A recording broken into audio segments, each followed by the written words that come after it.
Good afternoon. We're going to talk for a minute here as people gather in. I just want to welcome everyone out to the 2019 SOAR Summit. We call this the pre-summit activities. We noticed 2 years ago that lots of people were coming into town a day early, and we thought, let's see if we would like to organize some things. So we started doing it last year, and we had about 500 people register for the first day. And then this year, we're at 800 people that are going to be coming in over throughout the afternoon today, and we're so thankful for that. This could not be possible without all of our partners and sponsors. And man, now you guys are coming in. I see. Good afternoon. Hey, getting some hand waves back there. And I want to get two of our sponsors up here just to give you a quick welcome this afternoon. And then I'm just going to run through some logistics of this afternoon and today and what you can expect and what the opportunities are. And so let me go ahead and bring up today first. Today's sessions overall, this whole first day is made possible by United Healthcare. They came on as a sponsor for these first day activities, and we're so thankful for them. Keith Mason, he's the Director of Engagement with United Healthcare, and he has been engaged in our work for probably 2 to 3 years, and they came on as a partner and now are investing in the work, and so we're so thankful for that. So I want to bring Keith up. If you would, come up, share a couple welcoming comments. This is Keith Mason, Director of Engagement for United Healthcare. Big hand. Thanks. Good afternoon. A little more afternoon, please. Good afternoon. Well, welcome to the 6th annual SOAR Summit. When I came to Kentucky 3 years ago to start working in Kentucky, the first person I actually sat down with was Jared. I drove 6 hours. I'm from Indiana, and I'll get to that in a minute, but drove 6 hours, and the first guy I sat down with was Jared. He told me who I need to know, what I should do, told me about the blueprint, told me about the outcomes that were happening in Appalachia, and I said, hey, how can we start working together? So luckily, we have started forming different collaborations with SOAR, with individuals in the Appalachian region, and we're very excited about that. And then personally, I am from Indiana, but via way of Kentucky.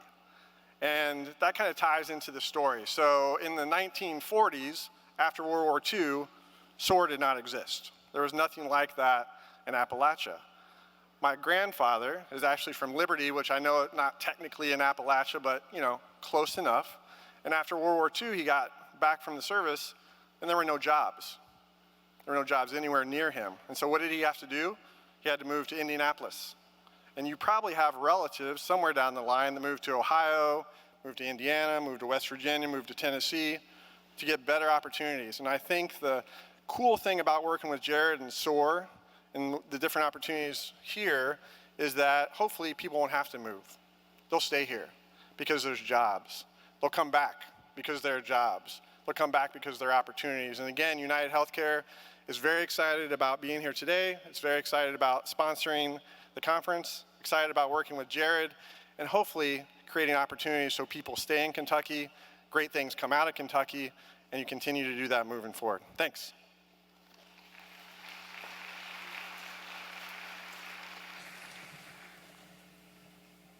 Now we're going to have some engaging sessions this afternoon that I'm excited about, and those were made possible by Leadership Kentucky and their investment sponsorship today. Janice Way, the Executive Director of Leadership Kentucky, she's here somewhere. Thank you, Janice. She does a great job. And they've also launched, we in partnership, give them a big hand. Hey.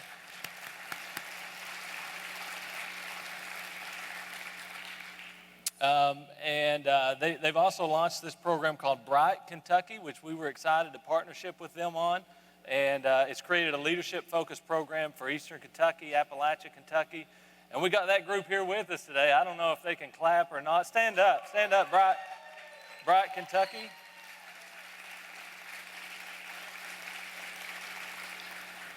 And so we got some comments on their behalf. I want to bring up Elmer Whitaker. He is the CEO of Whitaker Bank.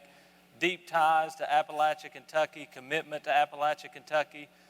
He's immediate past chair of Leadership Kentucky, and he is a big reason Bright Kentucky exists. He was the catalyst, I think, made some investments from his bank and foundation to match the other funds that made the program happen. So I'm honored to welcome him to the stage, to welcome you to the SOAR Summit. No problem. Thank you. It's great to be here today. So I want to talk to you for just a minute about a success story. A year ago, as chairman of Leadership Kentucky, I started a conversation with Janice Way, the president of Leadership Kentucky, and our board about starting a program that focused on leadership development, ethical leadership development, that had an emphasis on collaboration and also on regionalism, thinking beyond the borders of our counties and eliminating all restrictions. So we started that conversation last year, and we exercise collaboration. We're very excited to collaborate with all the leadership programs across the region in East Kentucky, including SOAR, who's been a great collaborator with us. We also are very proud and happy that the ARC has supported this program. I want to give a big thank you to the ARC. I think we're very fortunate in Appalachia to have that resource at our fingertips. In order to qualify for that, we did have fundraising to be done, and the Whitaker Foundation was very proud to offer matching funding to make this program a reality. It's so exciting to have our first class with us here today, and we're kind of sharing the SOAR experience with everyone as well. So we're getting exposure, making contacts, building a network, and as anyone that's ever accomplished anything in their life will tell you, great leadership is the first most important element, and connections and making those that broad network beyond your borders, actually out into areas that don't compete with you, so that they're willing to collaborate and share ideas with you, are essential to success. And so the Bright program is doing that. Leadership Kentucky is celebrating their 35th year of doing experiential learning. And so I do want to highlight that, because that experience is what's really bringing the backbone of the Bright Kentucky program. So we do want to celebrate that, and also want to make everyone aware we have 4 programs and we have programs for everyone. So if you have an interest in further developing leadership, please go to leadershipky.org, because you can get more information about the 4 programs that are offered. But have a great time at the conference. Very excited to be here with you, and look forward to connecting with several of you. Thank you.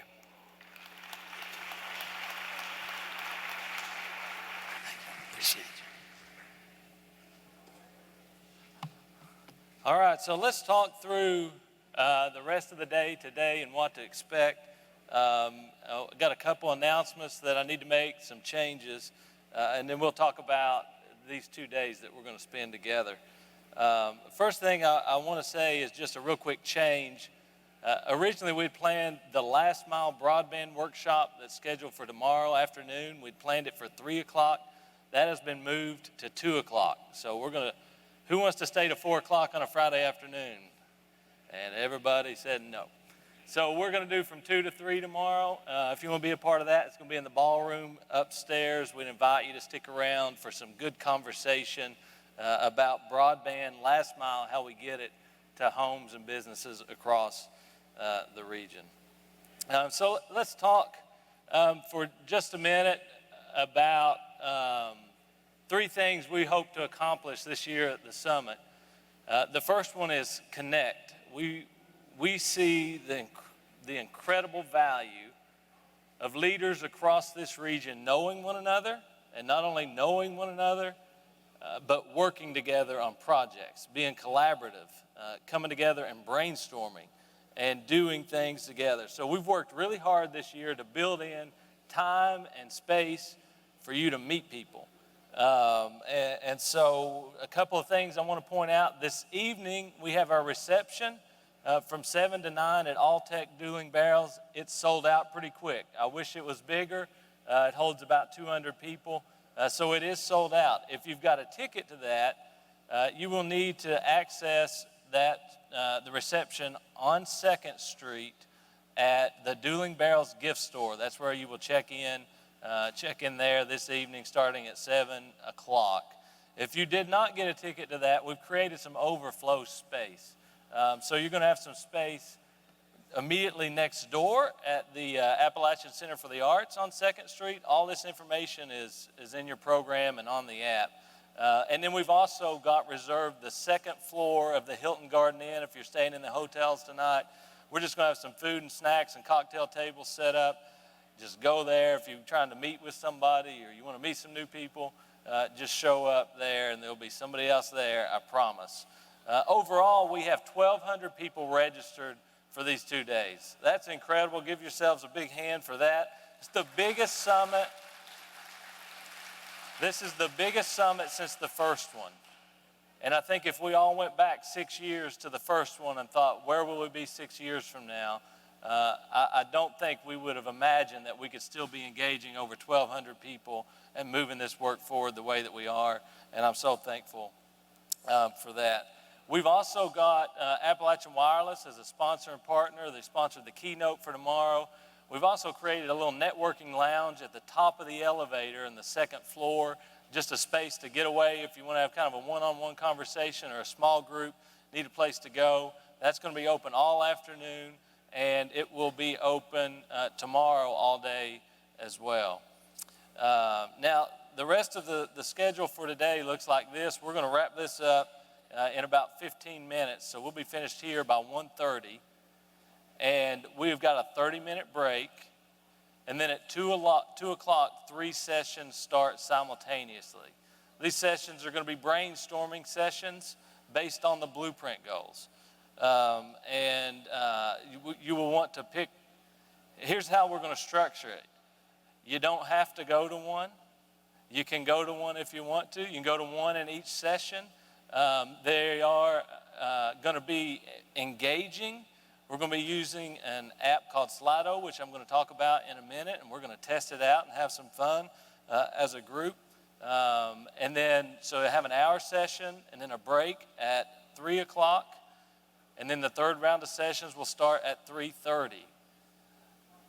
On those locations, in the physical program, it says that the one at the Hilton Garden Inn and the 7th floor, the F.A. Bailey room, that's supposed to be the 8th floor. So don't go to the 7th floor unless you want to check into somebody's room. There's no meeting space there. 8th floor at the Hilton Garden Inn instead of the 7th floor. We also have shuttles running beginning at 1:30 to get you back and forth to the hotel. If you need a shuttle, they'll be running consistently to there and back to get you back and forth to the hotel. If you're able to walk, that would be great. It's not that bad of a walk. We got some fall weather today, I heard. It's not 90 and humid. We're thankful for that. So enjoy the afternoon as far as that goes. The second thing I want to talk about is this opportunity to contribute. And we heard this over and over from the feedback we got from the summits the last 2 years. We love to come and listen and be inspired, and we love the networking, the people we get to meet. But we started asking the question, how do we harness the creativity of the 1,000 people that come to this event? And so because of an experience some of our staff had at the All-Tech conference this year, they discovered this tool called Slido, SLI.do. If this is the first time you've heard of that, then you've not been reading your emails or seeing the signs as you walked in. But I would encourage you, we're going to do a little exercise right now in just a minute. Let's see. Yeah, let's go ahead and talk about it. We're going to do an exercise here and see if we know how to use this. Because if you're going to go to a session this afternoon, you got to know how to use it. And if you don't know how to use it, sit beside somebody that does. That was a joke. You're tough today. So get your phones out.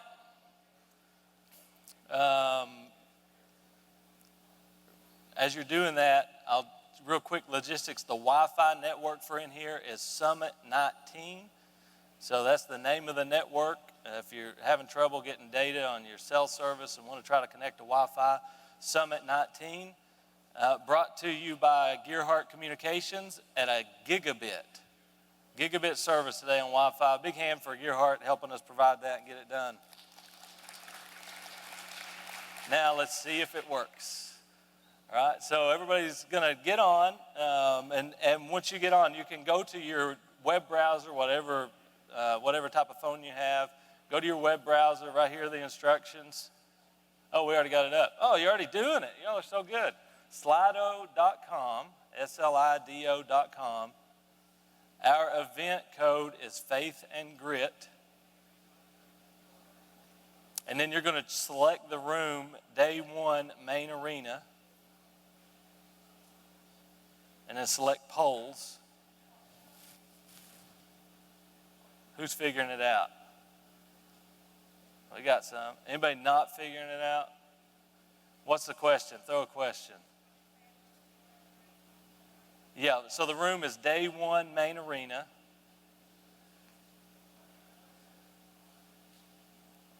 And then you select polls.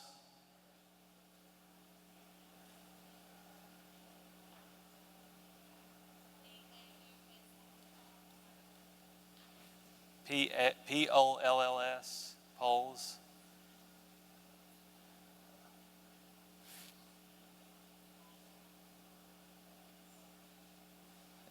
Yeah, so this is the type of technology that it is. We're going to use it this afternoon.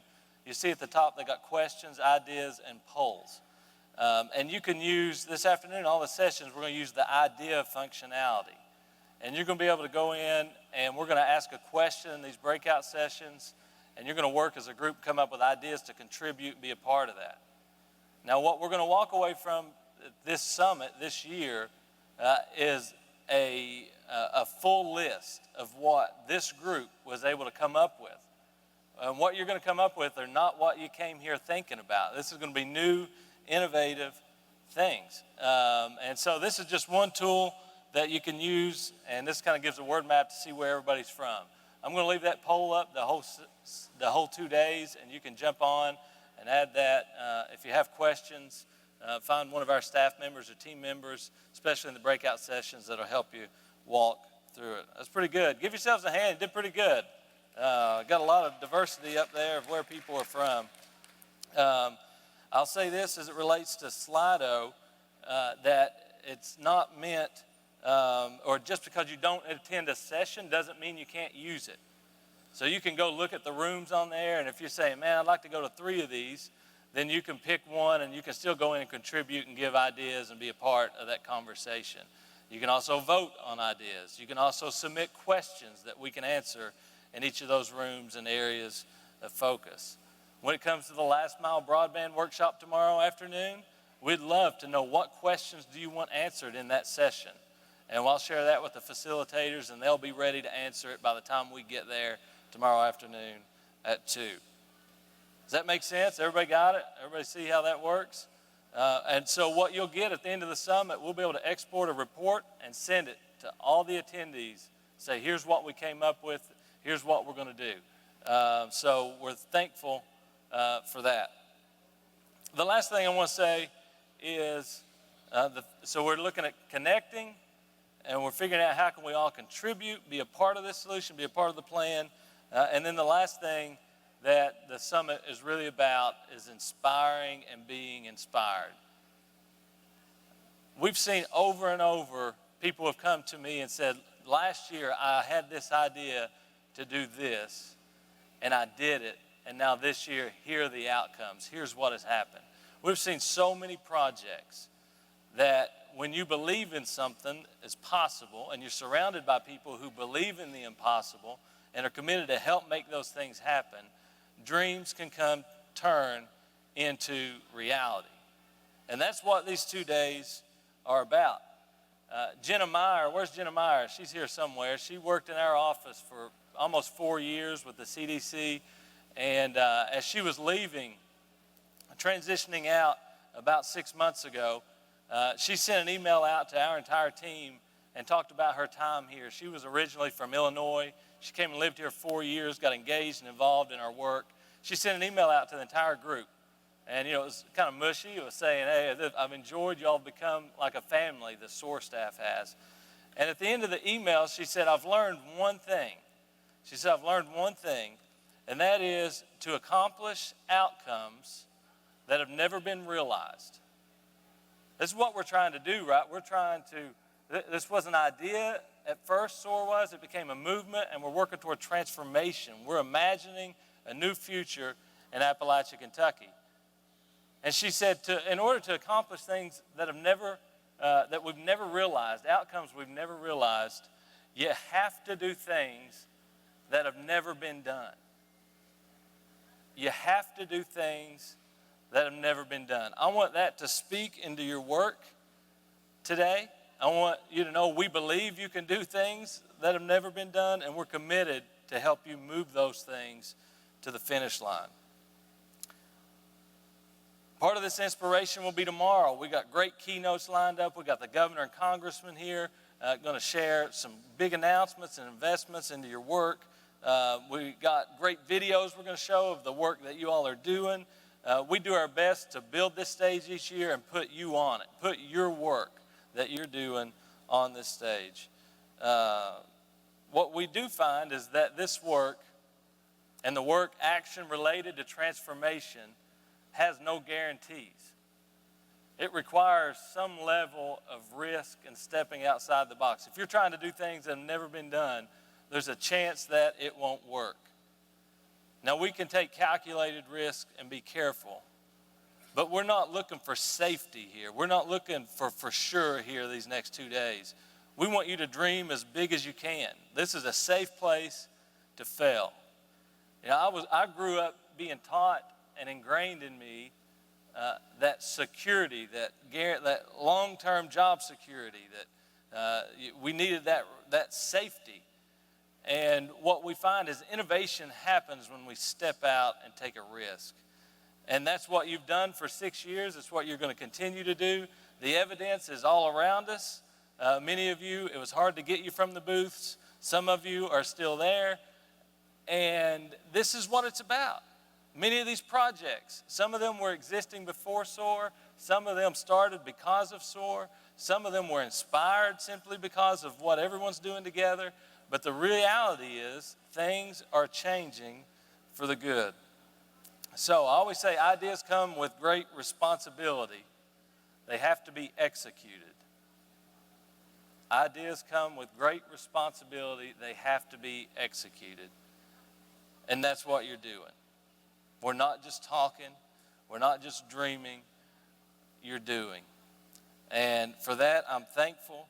I'm thankful to be here today. I'm humbled by the people that consistently are giving it their all to make a difference. You're taking it back to your organization, your network, and your partners and saying, how do we do work aligned with this overarching blueprint for the future of Appalachia?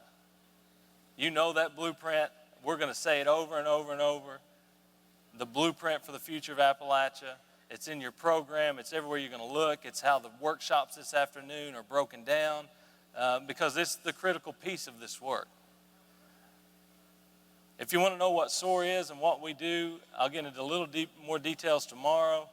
But it's simply this. 6 years ago, the region came together, put together a plan for the future of Appalachia, and we exist to make sure that plan doesn't sit on a shelf. We exist to make sure that we remember it, that we're working toward it, that we're tracking metrics toward it, and that progress is being made.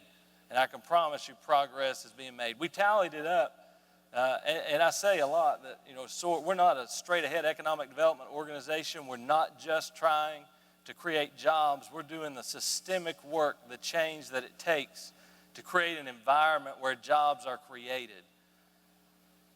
And just since the beginning of SOAR, we're looking at over 4,000 new jobs that have been created. Not announced, those are 4,000 people that are working today because of the work that you're doing. Give yourselves a big hand on that. That is incredible. And that's a story that we're happy to share. We got another 1,000 that have been announced that are in progress and we believe are going to come to fruition. Do they all come to fruition? No. Not any one project, not any one announcement, not any one thing is going to solve all the problems. It's the collective work of all these partners, focused on broadband, focused on education and workforce, focused on entrepreneurship, focused on healthy communities, focused on industrial development, focused on regional tourism, and regional foods.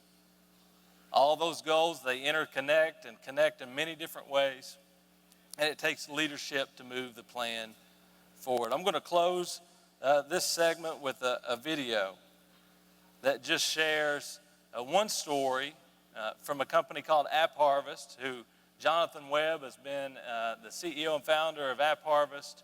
He spoke on this stage 2 years ago about a dream, about an idea. And this year he received almost $100 million equity investment into that dream. That dream that was an idea that, had some naysayers. It's had some bumps in the road. That dream is now steel that's being built in Rowan County, Kentucky. It's going to employ 160 people. I think it's a story of the faith and grit that it takes to do the work that we're trying to do here. These are the type of things that we want you to believe in, that we're going to fight for with you and take to the finish line.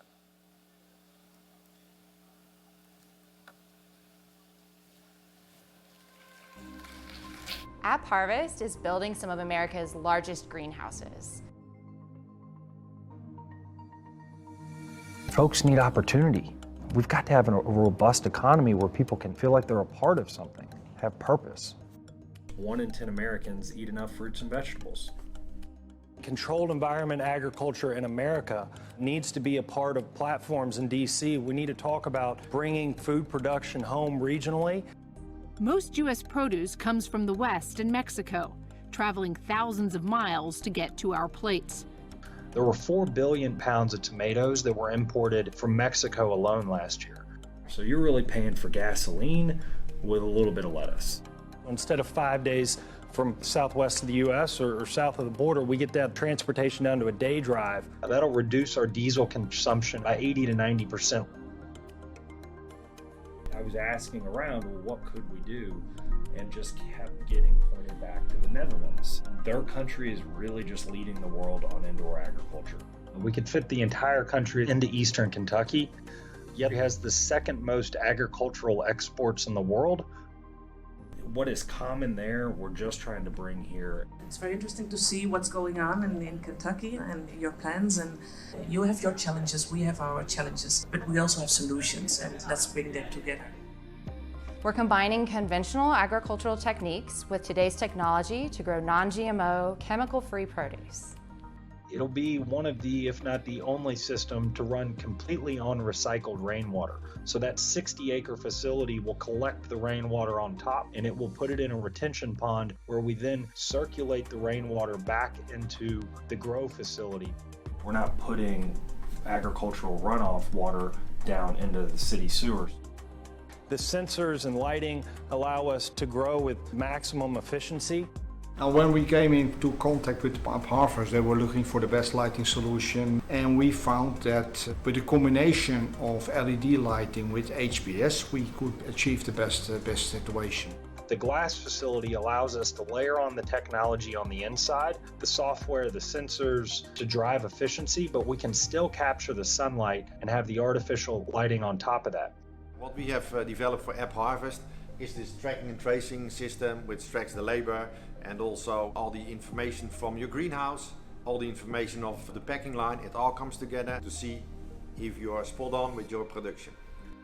Before construction began, App Harvest partnered with schools and universities in eastern Kentucky to build an ag tech ecosystem.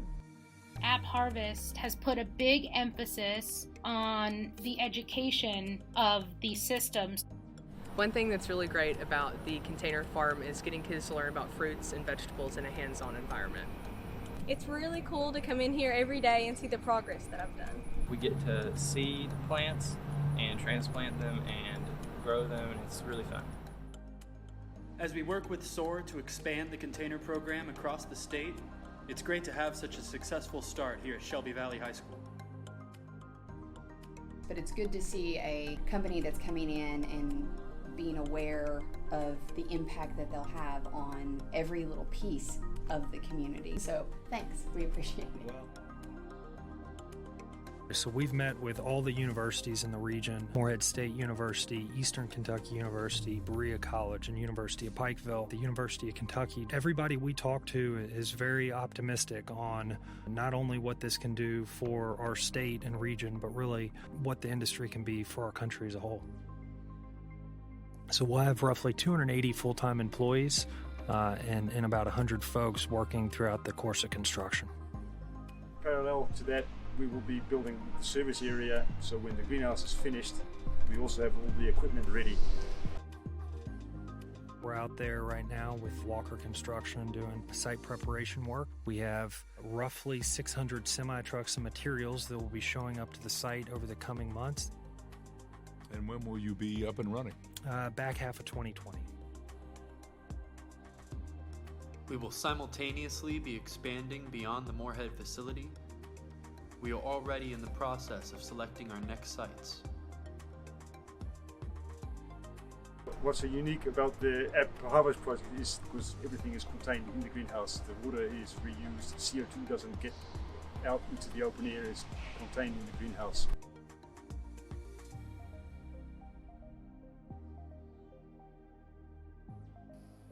We're going to build farms from the ground up that we can all be proud of.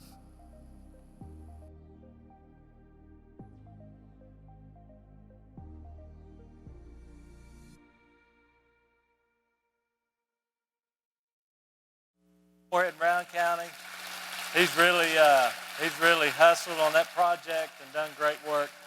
We're excited down there. All details you find at soarsummit.app.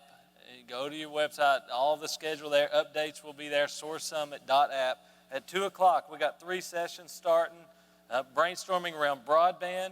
That's going to be upstairs, second floor of the ballroom here in the arena. Industrial development is going to be at the Hilton Garden Inn, second floor, grand ballroom. And then small business and the digital economy is going to be at the Hilton Garden Inn on the 8th floor, not the 7th. 8th floor, not the 7th. I don't know who made that mistake, but if I find out, it was me. I'm just kidding. It was me. 8th floor, not the 7th, at the Hilton Garden Inn. And then at 3:30, workforce is going to be in the ballroom upstairs in the arena. Healthy communities, second floor of the Hilton Garden Inn. Local foods and tourism, 8th floor of the Hilton Garden Inn at 3:30. The next 2 days, you're going to come up with ideas. You're going to make commitments that will make life different for somebody 1 year from now. That's why we're here. So go do it. Fair enough? Have a great day.